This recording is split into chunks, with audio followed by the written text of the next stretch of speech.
Okay, y'all. All right, we're now recording. Guys, welcome to the Level Up Bariatric Support Group tonight. I am Whitney, your bariatric lifestyle coach. I'm also a registered dietitian turned entrepreneur, and I am the owner and creator of Level Up Bariatrics. I am super excited to share this meeting with you guys. I'm sharing this with most of our bariatric society friends as well. So I've invited some outsiders tonight to get a little taste of what we do. I'm for sure entertaining. I'm full of mess ups and flubs and technical difficulties, and so I am sure to keep you entertained. But outside of that, I am really hoping that you guys learn lots tonight. Weight stalls. Come on. Weight stalls is something, as a dietitian specifically, I hear about all the time. And it's usually coming from a place of course, frustration, but I also hear my huskies outside growling at another dog. Darn it. Anyway, so we're sure to, a lot of times you blame yourself, and I don't want anybody going into this support group tonight blaming yourself for any plateaus, even if you're not doing the work. I still don't want you to blame yourself, okay? Because there's either some level of your life that there's not any accountability or support, or you've not learned things the right way. Well, the right way is what I would think, my way, but you've not learned things the right way or the appropriate way. There's whenever it comes to weight loss after surgery, nobody's going to lose at the same rate. Nobody's going to lose at the same way in terms of how many calories you eat or the level of activity you do. When I say you're an individual, you are an individual. Do not compare yourself to any one person on this earth. You are you. Sorry, I'm very stuffy. So we are going to learn how to identify and overcome weight loss stalls after weight loss surgery. So how do I move screens? Okay, there we go. All right, so defining the stall. So this is where we get a little bit iffy, because a lot of people will come in and be like, I'm at a stall, and it's been like 2 or 3 days. This is usually very early on into the process when you do immediately have, or immediate post-op, when that weight loss is very fast. You kind of expect or have this expectation that you're going to lose 1 to 2 pounds a day, a week. I mean, you name it. I've heard it all. I've seen it all. But there are certain times where, for 2 or 3 days at a time, you don't do anything. And then people start flipping out. They're like, I'm at a stall. I'm stalling. I'm freaking out. I'm at a plateau. But in all actuality, that is not what a plateau or a stall is. And we're going to learn what that is. So a weight loss stall is when the scale refuses to budge despite your best efforts. And we'll talk about what those best efforts are, okay? Because everybody's going to have their own relative definition of what an effort is in terms of nutrition, exercise, mindset, taking care of yourself.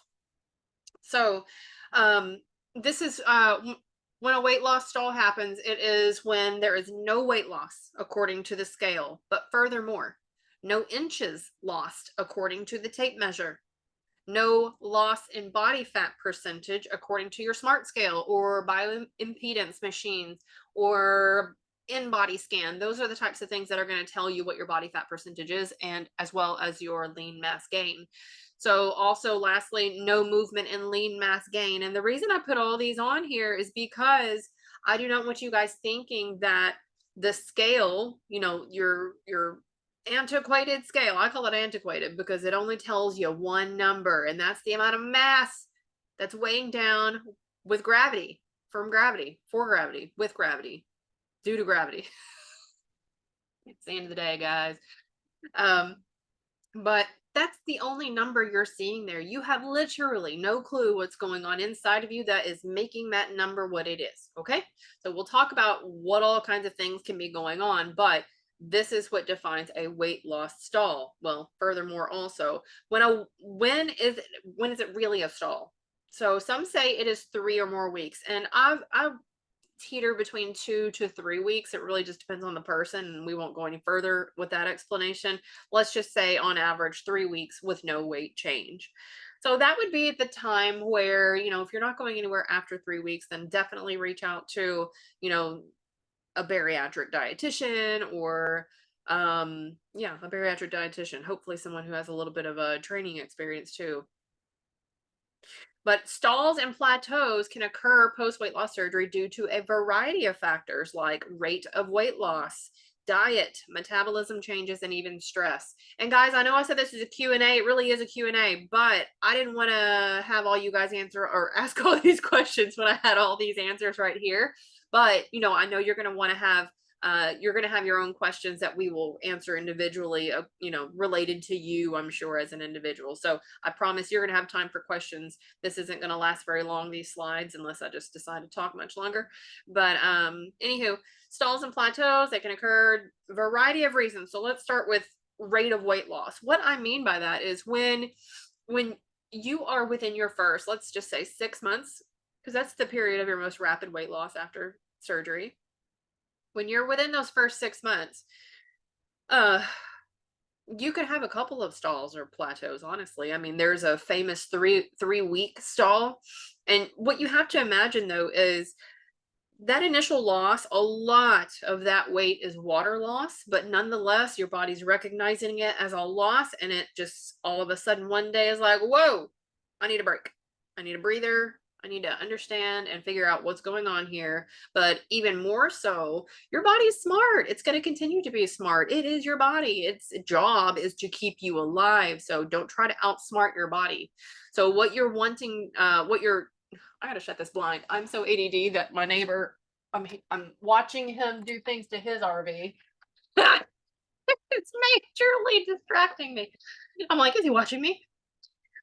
So when you're losing weight that fast, your body wants to take a break, and it's smart. It wants to keep you alive and protect your major organs. Okay. So it, you know, we don't want to continue to a point where it's damaging other things and your body's not able to perform its processes like it needs to. So it's going to need a break at some point just to figure out what's going on, maintain or recreate homeostasis. And then when it actually chills out and figures things out, it could maybe resume on its own with you doing your thing the way you were, or maybe it will require you to do something else. Merging us into the next point is diet. So you may require more calories at this point. So maybe you've been stuck at, I don't know how far post-op you might be, but maybe you're not getting beyond 800 calories within your first couple months after surgery. Well, you're going to need more than 800 calories. If you're not getting enough to supply your body with just staying alive, it's not going to lose weight for you. Okay. So there is a threshold that you can reach that your body says, nope, not doing it anymore.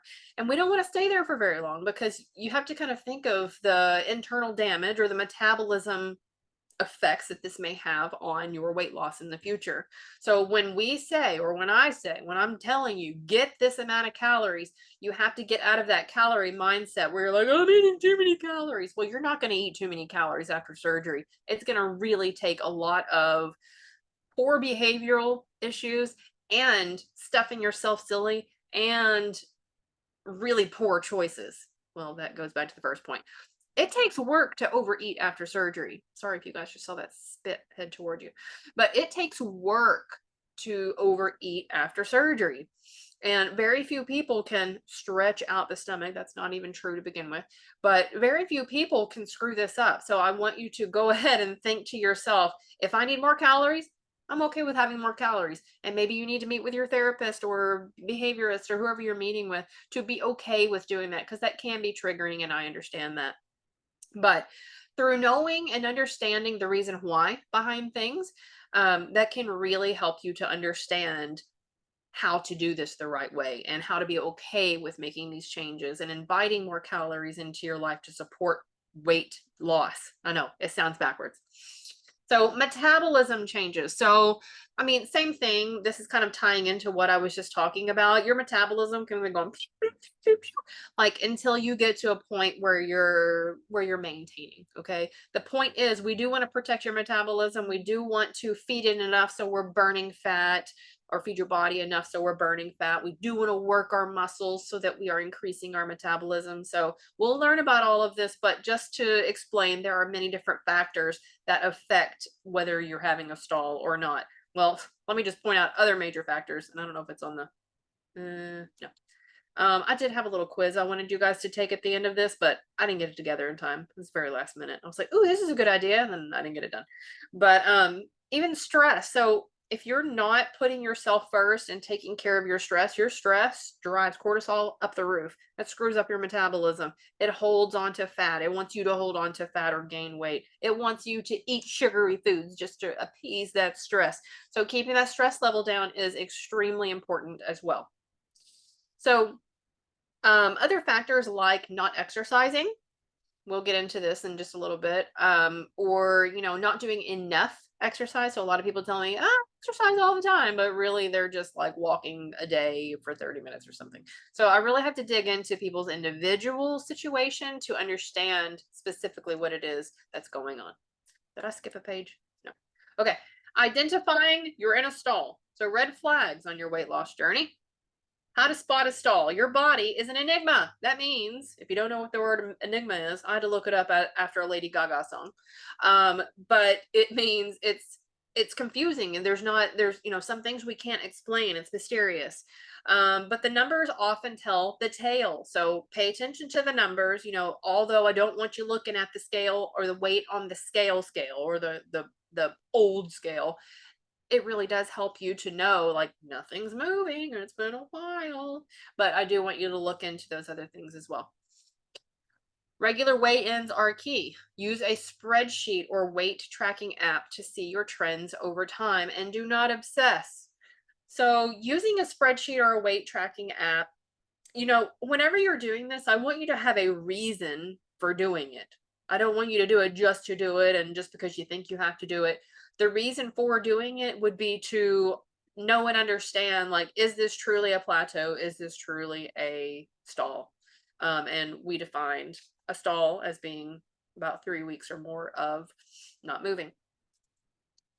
Make sure you're tracking your food diligently. Sneaky extra calories might be at play. So I know I said that it's hard to overeat after surgery, but you could be eating a lot of really crappy processed unhealthy things that are not supporting your metabolism. So same difference.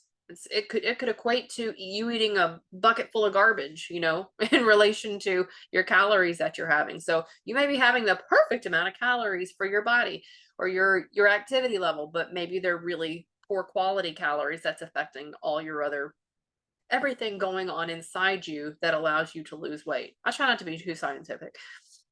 And then remember, not all non-movers, I mean like non-movers of the scale, are stalling. Plateaus can be our bodies. That's plural. Bodies. Sorry, that's not me.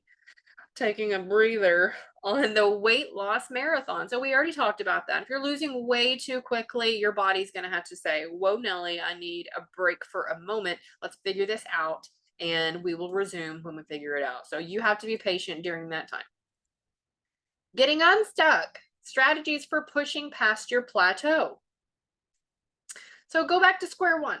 You want to check off those boxes for nutrition, food and hydration, exercise, supplementation, other self-care, and are you really giving yourself 100% or giving it a 100% effort? So back to the top, let's go into detail about a little bit of this. So go back to square one. And these are things that I have in my weight loss surgery survival guide, which I really want to make every single person purchase because it's so comprehensive. And it is one of those books or guides that will allow you to hop in at any time. It doesn't matter if you are pre-surgery preparing, if you are 1 month post-op, if you are 5 years post-op, if you want to hop back in, you always start back to square one. Almost always. Anyone who's coming to me 2, 3 years, 4 years, 5 years post-op, it's because they're not doing one of the basic things that I teach on a daily basis. So you want to go back to square one, go back to the basics. So nutrition. Are you getting the appropriate amount of calories? Are you eating quality foods? Are you hydrating? And I want you to go past the bare minimum. So whenever it comes to hydration, unless you have some kind of restriction on fluids, or if you just literally can't fit in your fluids, try to get more than the 64-ounce bare minimum recommendation. Your body needs that, and you're flushing your body with of toxins, and it's helping your fiber move through your body. There are so many reasons we want to hydrate ourselves. Some people will actually avoid hydrating as much as they should because they see their scale, the number on the scale rise, and I'm like, you're just hydrating yourself. Like a dehydrated body does not want to lose weight. A hydrated body, yes, it wants to lose weight. You're basically just supplying your vehicle with the fuel that it needs to operate. When I say operate, I mean like perform daily tasks or even get up and exercise. Like if you're not getting up nutrition, you're likely not going to feel like doing the other things.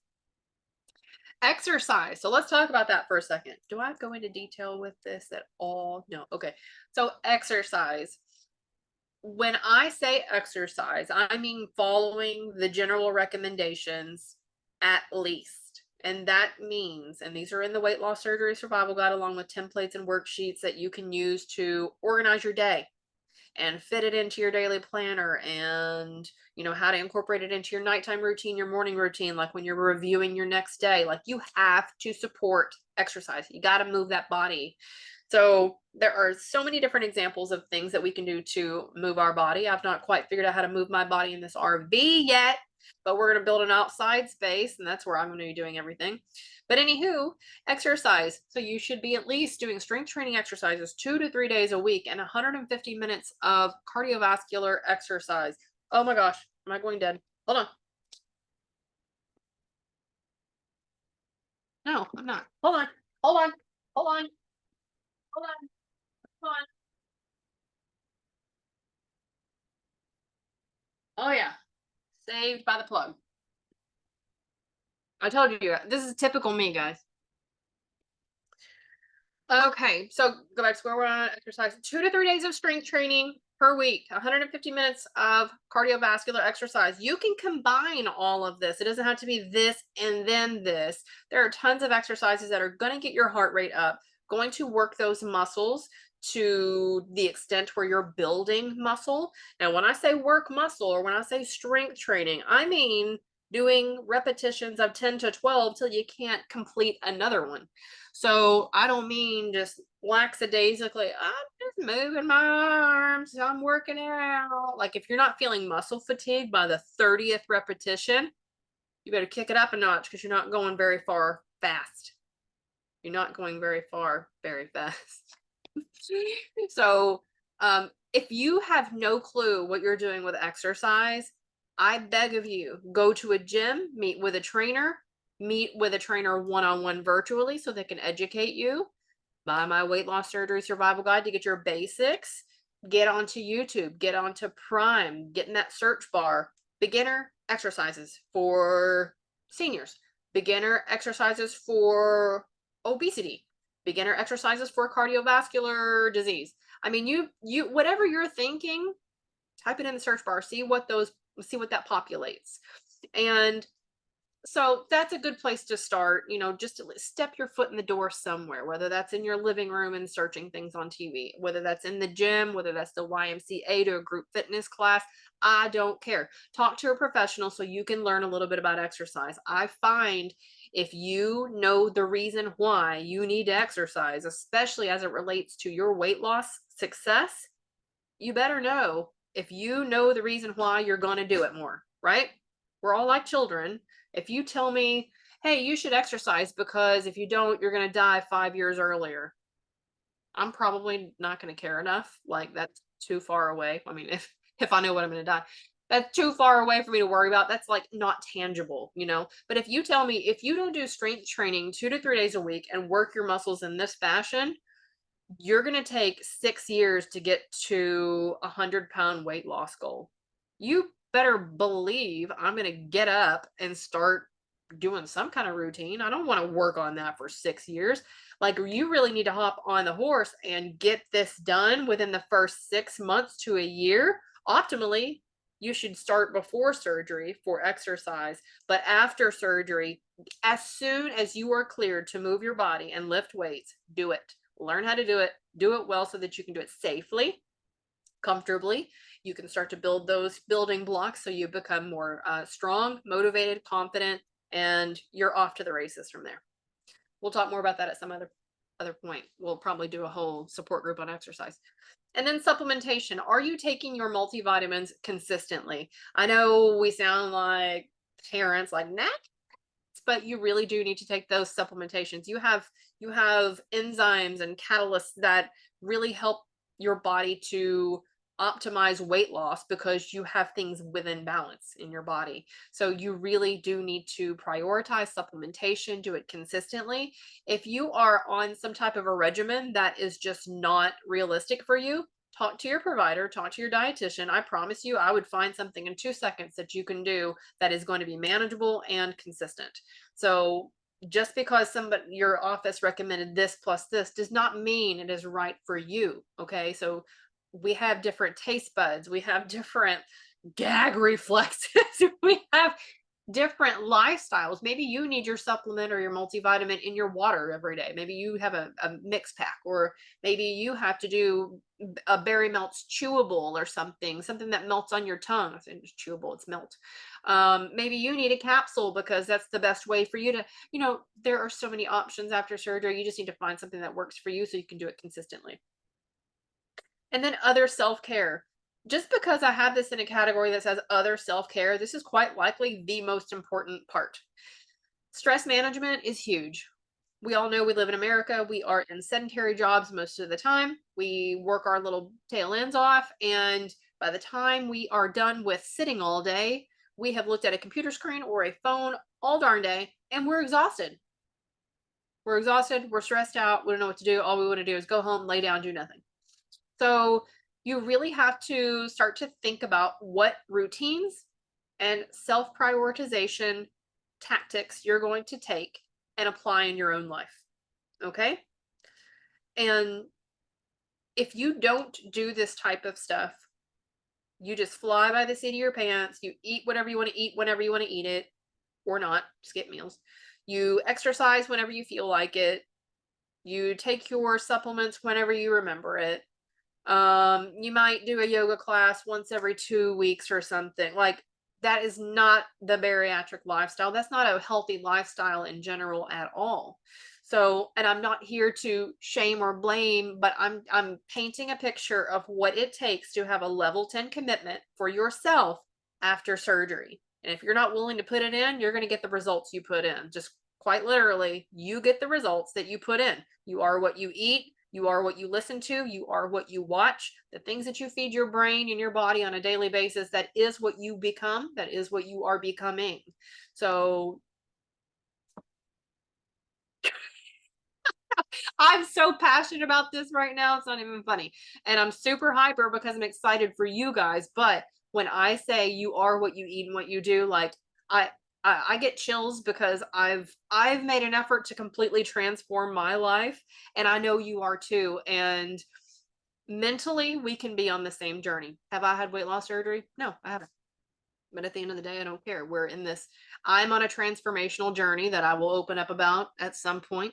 And you guys are on a transformational journey. In the end, we're seeking better health. Okay, that's what we're doing. So if we're seeking better health, we really do have to have that nutrition in line, the exercise, and the mindset. So the self-care process of it. So we'll talk all about mindset at some other point too, but manage that stress, prioritize self-care. Okay. And then lastly, are you really giving your 100%? On a scale of 1 to 10, ask yourself right now, are you giving a level 10 commitment to yourself?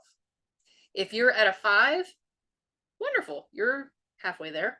If you're at a 2, oh boy, you better talk to us.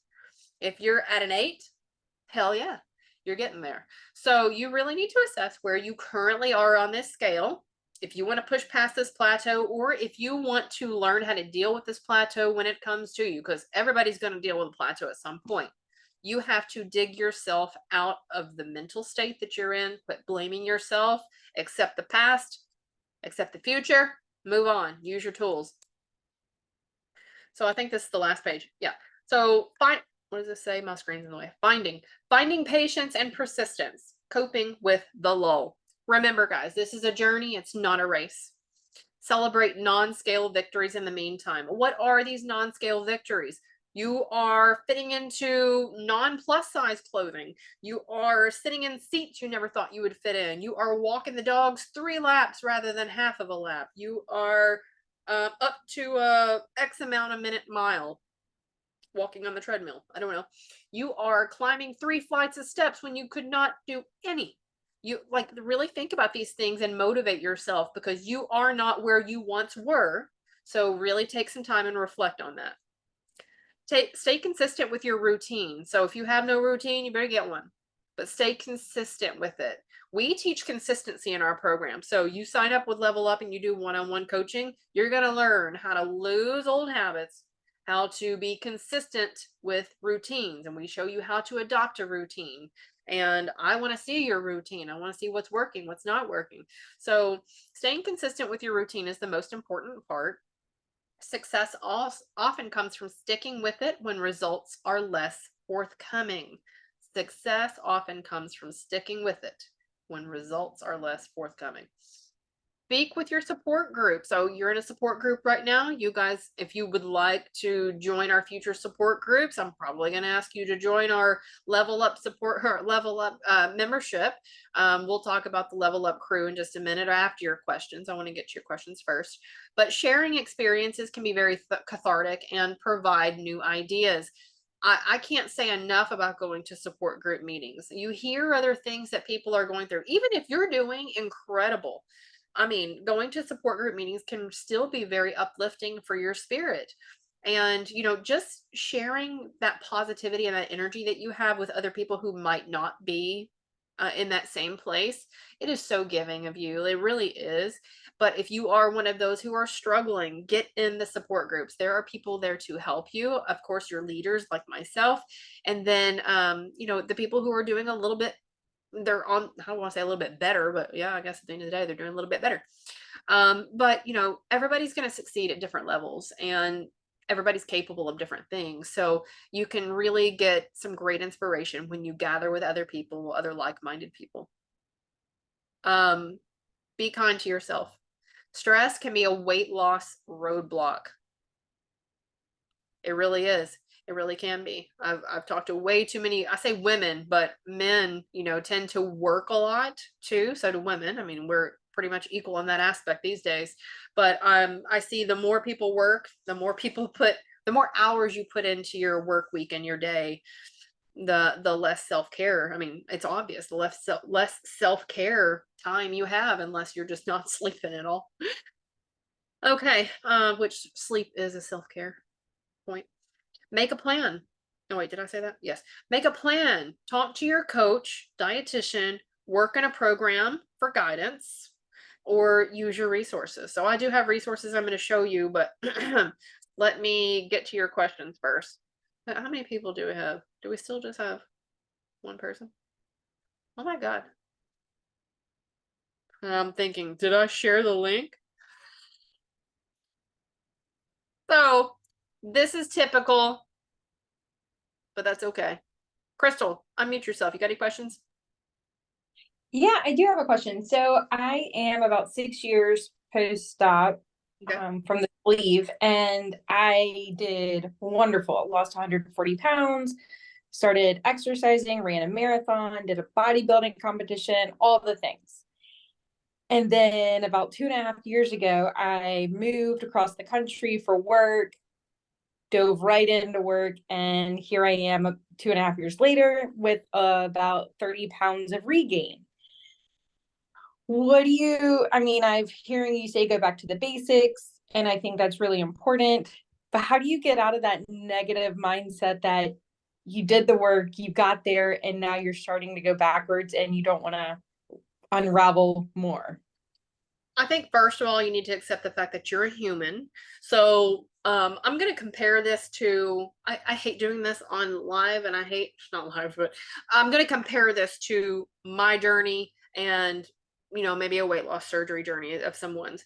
But when I decided to stop drinking alcohol and become sober, I had to do that for so many years. Like there were times where, you know, I would stop and then learn something, restart, learn something. My point in all this is that accept these moments of, we call them like mess ups or screw ups or setbacks or whatever. I want you to look at this in a different way. So look at it in terms of, this is a learning experience. Is it going to be difficult to take it back off? Hell yeah. But you need to expect that already. But also look at it as a learning opportunity. And what are you going to learn from this? So can you tell me anything that you've learned from, like, as you started regaining, you had to have known you were regaining. You didn't wake up and just gain 30 pounds one day, right? Right. So what are those behaviors that led up to that point? Did you stop doing X? Did you start Hmm. eating this? Like you don't have to share if you're not comfortable, but surely there's a list of things that led to the regain. And you're going to have those in the forefront of your mind as things that you're going to remember, hopefully, for this time around. So when you start going back to the basics and you start incorporating some of the things that we've been talking about tonight, you're going to remember that, I hope. And you may have to write it in a spot like, I'm not going to do this. I'm not going to do this. And I don't want you to talk to yourself that way either, like a never not type of conversation. You can just simply say, these are my new standards. Crystal does not eat from these places anymore. I eat this instead. Like, you have to be comfortable with these standards that you're setting for yourself, but standards nonetheless can be very helpful in like reapproaching this new path or this, jump start, jump start, second jump start. Yeah, no, I think I definitely know where I went off a little bit. Well, went off mostly was I quit exercising. I was running, 30 miles a week to now not running or moving my body nearly at all, working, just spending all my time working. So I know that's a huge factor. Yeah. And when you stopped exercising, did you continue to eat the same or did you back off some calories because you knew you weren't burning those? I think I backed off a little bit, but not nearly as much as I was burning Yeah. when I was running. And that's honestly in your defense and anybody who's had weight loss surgery, the whole calories burned, the in and out, that's honestly not scientifically proven to be a qualified way to tell people how to eat. So, those formulas that dietitians use and trainers, those are not necessarily applicable to weight loss surgery patients because we just don't know. Like, there's so much we still have to learn about weight loss surgery and calculating that type of stuff. So unless you're actually doing one of those tests that you're breathing in to calculate how many calories you're burning at resting, I mean, nobody's gonna do that. Maybe some people, but that probably costs a lot of money unless you just have the hookup.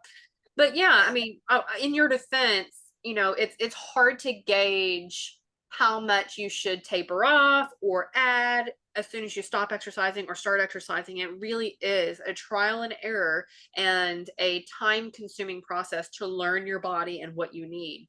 And it's possible. I've seen some really awesome rock star patients who are just 100% in control and like they're just very curious people. Like they're very curious. They like to test things out. They like to see data and they got to figure it out. And they've taught me some things too.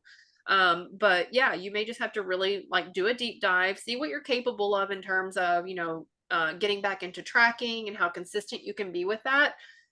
Just to kind of get an idea. And definitely, you already know this, get on a regular workout routine that includes strength training. Yeah. I think that's my biggest takeaway from tonight from your session is back to basics and then self-care. That includes making the time for yourself for exercising, sleep, all the things. Absolutely. And, it's so much easier said than done.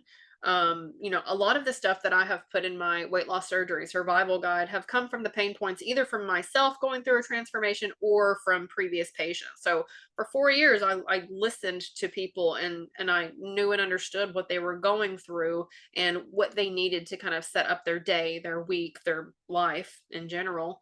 And these things work. Habit setting is one of the hardest things a human can do. And I highly encourage anybody to listen to podcasts, watch TikTok video. We're already in the social media phase. So why not use that to your advantage? If you're going to sit there and scroll, maybe use like 5 minutes, 10 minutes to sit there and laugh and do, useless stuff, but use some other time too to take advantage of that quick access, those quick access resources. Like listen to podcasts about habit setting, listen to Mel Robbins. Holy crap, if you have not listened to Mel Robbins, guys, she's the biggest motivator you could ever imagine. Like, I mean, she's not for everybody, I guess, but she really helped me in my sobriety journey and, kind of helped me like wake up early when I really didn't want to wake up early, and, you know, create better habits and systems in place to support what you're really wanting to do and what you need to do. Because what we need to do is not always what we want to do, right? Yeah, if you have any other podcasts or TikTok recommendations, that would be great. You know what? I need to do that. I need to create a list of here's the people to follow. I may see if I write blog articles for Berry Melt's multivitamin company, and I may see if they want me to do one of those. Like, here's the top accounts to follow for inspiration. I may do that. All right, I'm going to share my screen one more time, and I'm going to do some shameless plugs. Share. All right, guys. So everybody that is listening to this, you're going to be having anybody who's listening to the recorded version is going to be listening via link. So link, and this is made in Canva. So you're going to click on these links if you want to learn more or gain access to any of these things.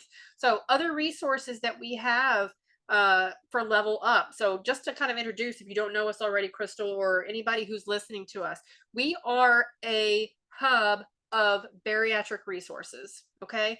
When I worked in the clinical setting, I knew that my patients were not getting enough support. I could not give them the world that I wanted to give them in 15 minutes by the time I left my office.